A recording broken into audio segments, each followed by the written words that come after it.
Friday.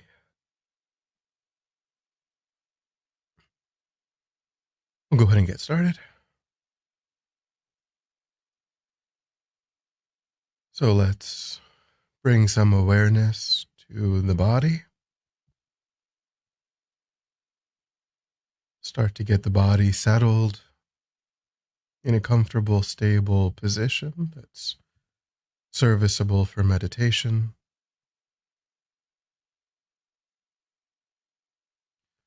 So we make sure that our feet are flat.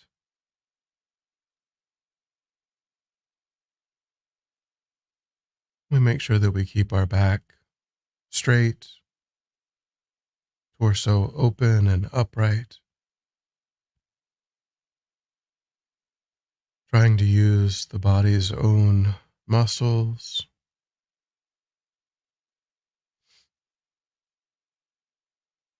Not slouching or leaning, relying on a backrest.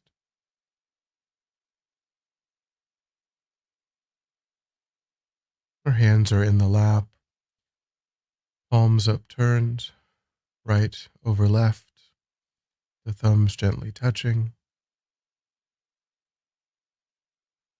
Our eyes are gently closed or slightly open.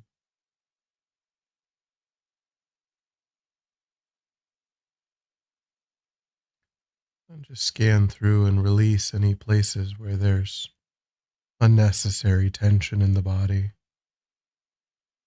Settling and relaxing while remaining stable and upright.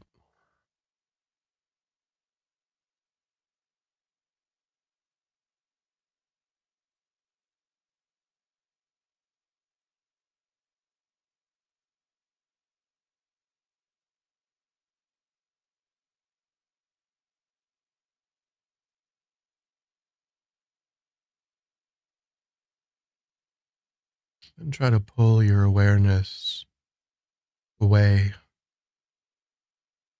from the room, away from thoughts about the past or the future, and try to hold your awareness in the present,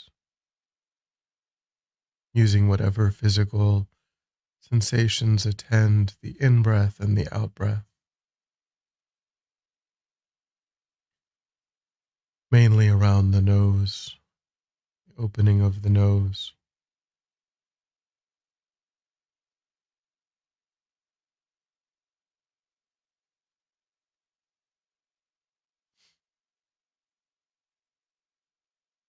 Just trying to have a strong awareness of the sensation of breathing in and the sensation of breathing out.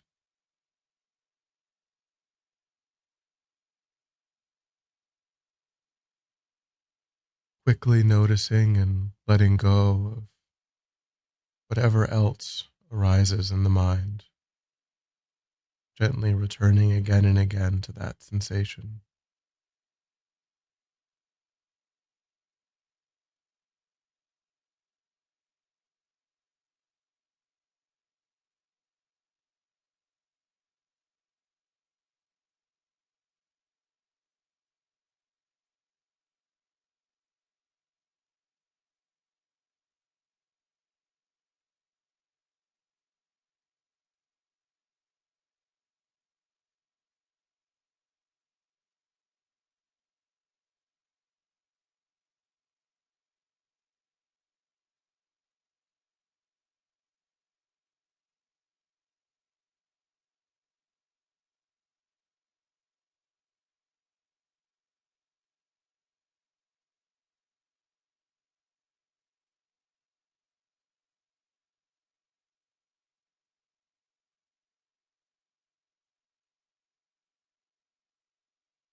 and generate an altruistic motivation,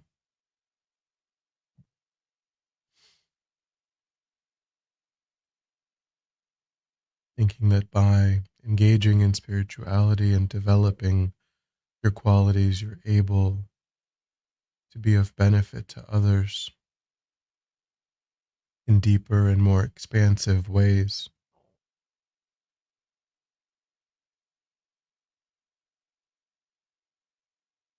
wanting to meet the needs of other sentient beings,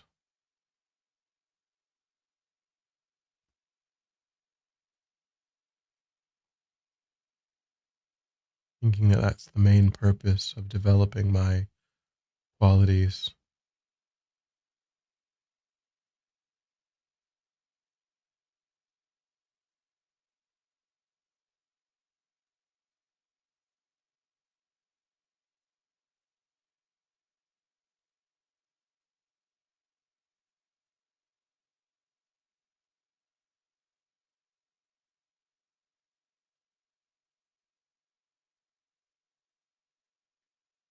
And the material from Venerable Khadro for today was to read about refuge and also to contemplate the suffering of the lower realms. So we can combine these instructions into the session today and think about suffering and how it leads a person to refuge.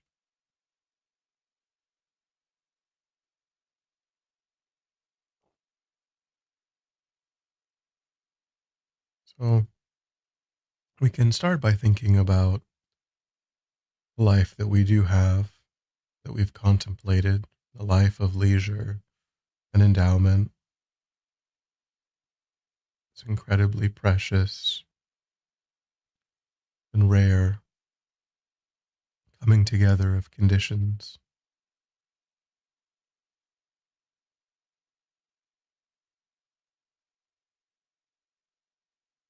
which is the kind of life that is the most well suited for spiritual growth.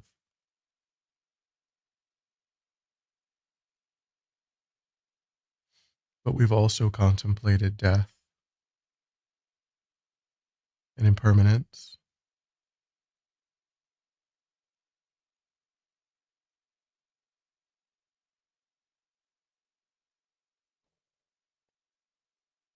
So we recognize that this particular incarnation isn't something that will last forever,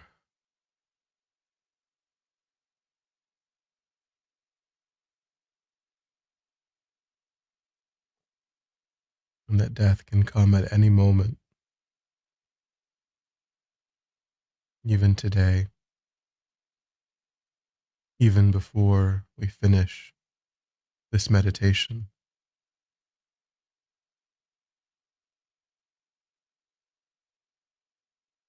And at the time of my death, karma will ripen. That karma will establish the next rebirth in the cycle.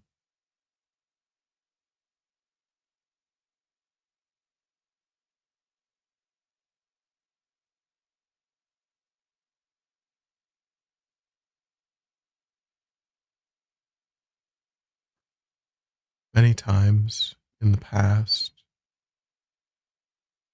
that rebirth has occurred within the lower realms.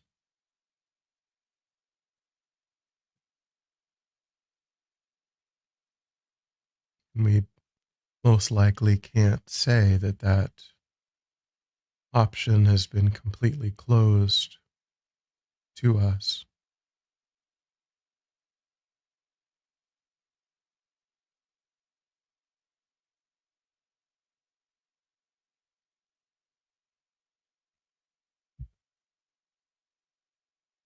So when we have, or if we were to take rebirth in the animal realm,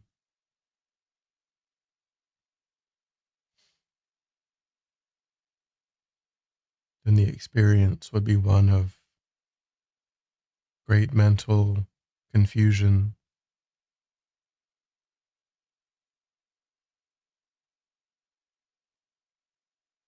a comparative great dullness of the mind.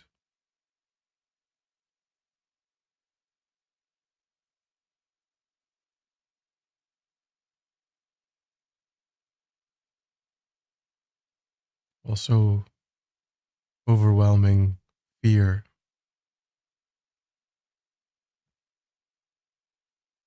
fear of predation,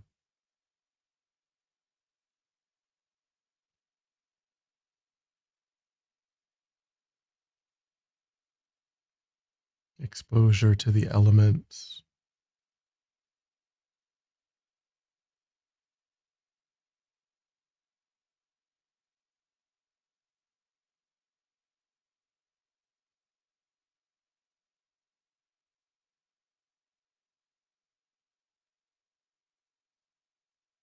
to try to imagine these obstacles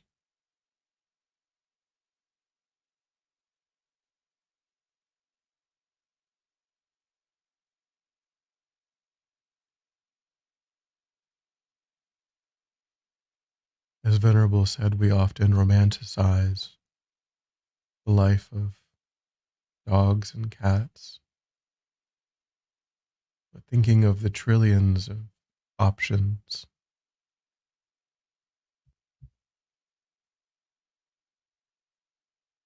within the animal realm and how there's so much suffering.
And we can think about the hungry ghost realm. This is a realm that most of us can't see, but the beings in this realm are overwhelmed by hunger and thirst and a continual frustration in being able to lessen the hunger and thirst that arises.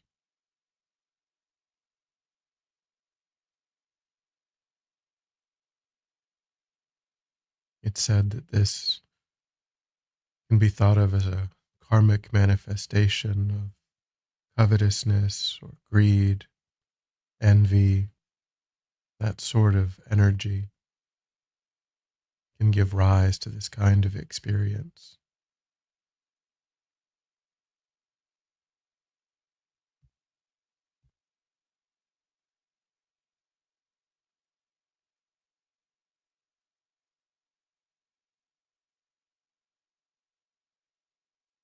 So again, think how impossible spiritual growth would be.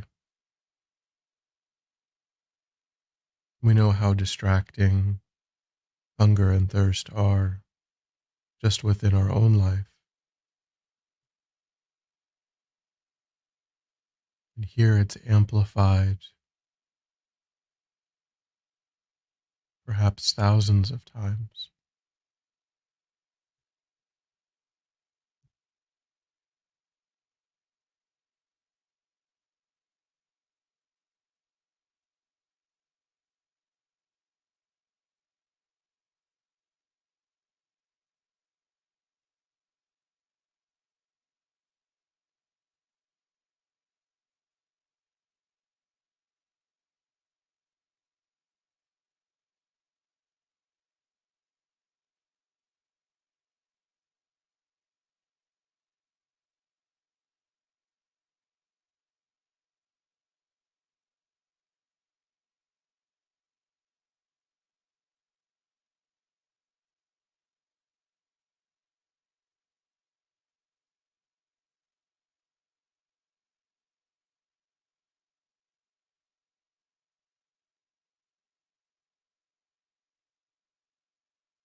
And the worst sufferings are occurring in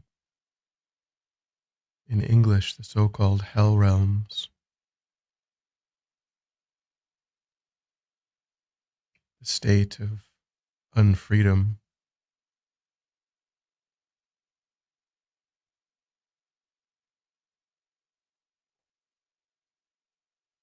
which are again karmic manifestations of the worst kinds of impulses, intentions, deeds, malicious killing, and so forth.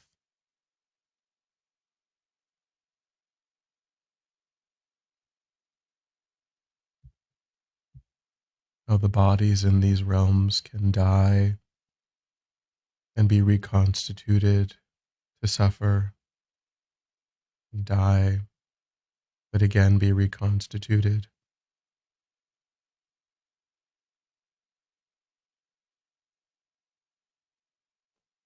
And although all of these lifetimes come to an end, lifetimes in the hell realms are extraordinarily long, perhaps billions of human years.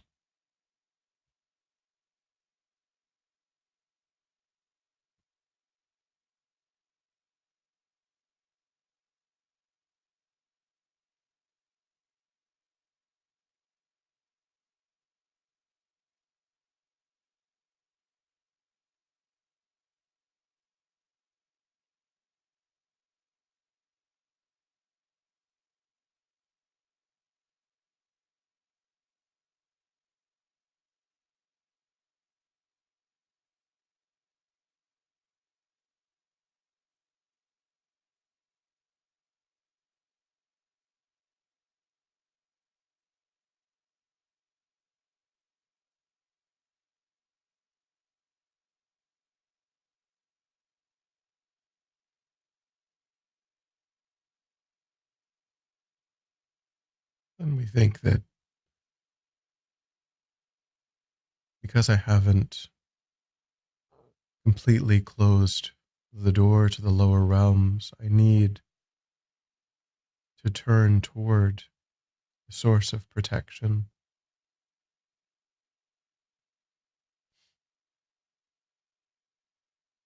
the real source of refuge,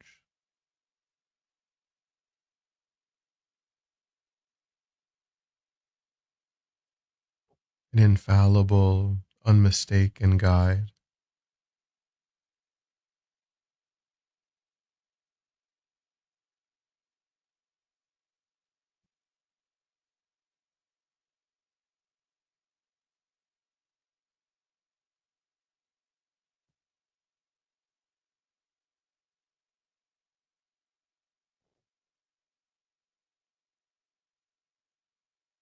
So we can see how the historical Buddha who established the teachings on our planet is a perfect example of that kind of reliable, perfect, unmistaken guide.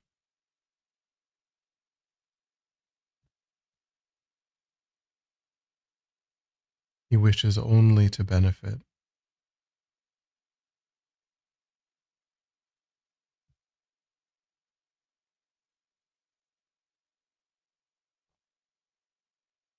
And his methods have led to countless other sentient beings over thousands of years also achieving the enlightened state.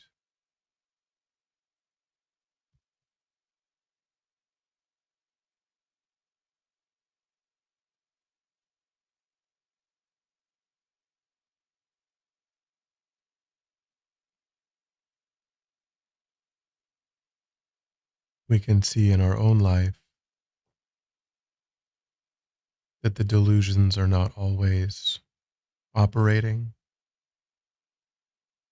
They come together due to causes and conditions.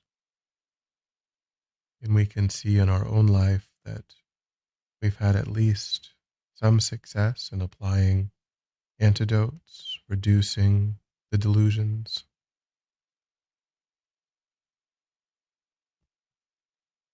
And we can see many examples of great beings in our world today and in the past that demonstrate that the mind can be perfected in this way by following the Dharma.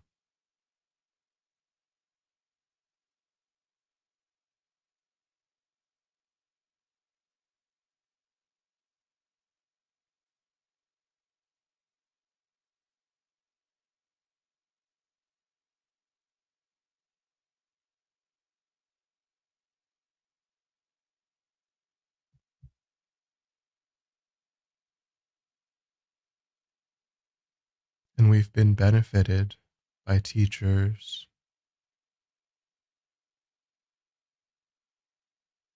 books written by great masters,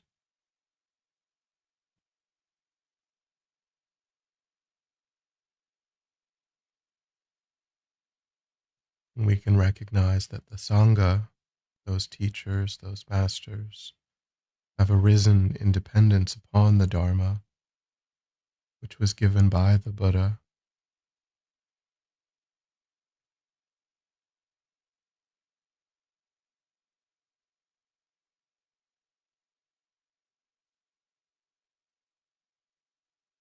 So, of all of the things that can hold us back from suffering, the Buddha, his teachings, and the community of practitioners who've deeply realized his teachings are the ultimate source.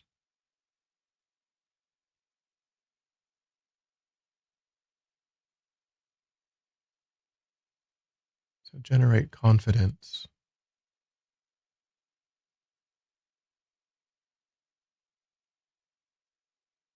in placing your trust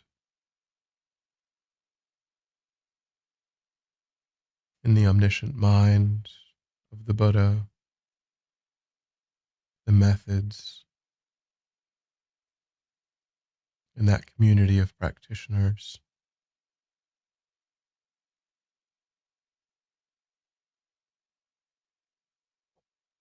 I think that for the rest of my life will be the main source of what I turn to for protection, where I turn to for guidance, what will lead me to close the door to the lower realms forever, and will lead me to be able to benefit all sentient beings.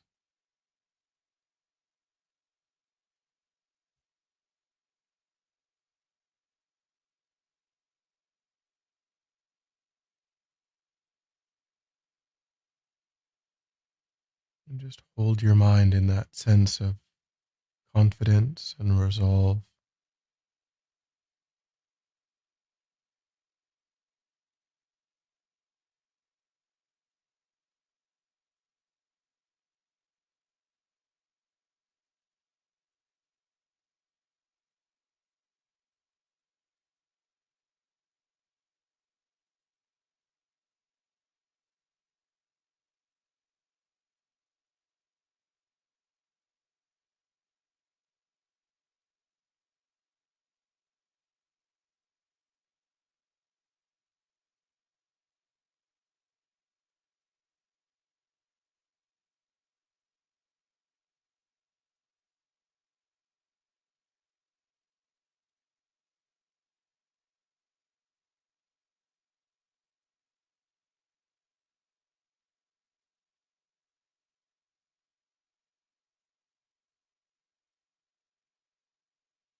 And then when you're ready, we'll come back together.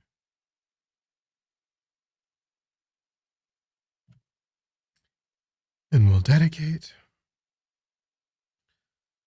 So recollect the altruistic motivation that you established at the beginning. And think about the effort that you made in trying to understand our existential condition and those of all beings, trying to understand the solution. The antidote to that suffering is a mind of confidence in the triple gem. And think by developing the mind in this way, may it serve as a principal cause and condition to fully traversing the spiritual path, arising as a Buddha, becoming part of the triple gem oneself, in order to completely eliminate the suffering of all sentient beings, to close the door of all suffering, not only the suffering of the lower realms, but all suffering for all sentient beings without exception. And may any hindrances facing our gurus be completely dispelled, fully pacified. May the lives of His Holiness the Dalai Lama, Lama Zopa Rinpoche, Geshe Sherab be stable and firm.